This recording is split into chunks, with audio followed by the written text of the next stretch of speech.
रहीम मां मोहम्मद परियल काके बोठो डिस्ट्रिक्ट प्रेसिडेंट सिंध जेका एम्प्लॉइज अलायंस जो चेयरमैन डिस्ट्रिक्ट जो शरफ मां अज जेका असांजो इन हड़ताल जो आहे टियों मरहलो हली रहियो आहे इंशाअल्लाह इहो 6 अक्टूबर ताईं असांजो जारी ऐं सारी आहे। असां गवर्नमेंट के जिता था ॾियूं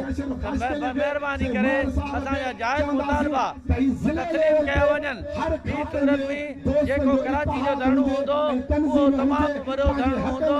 ऐं सॼी कराची जेका सॼी सिंध जा मुलाज़िम जेके हूंदा उहे 6 तारीख़ ते कराची जे रोड ऐं रस्तनि ते हूंदा ऐं कराची जा रोड ऐं रस्ता जाम हूंदा। तंहिंजे लाइ बिलावल ज़रदारी आसिफ ज़रदारी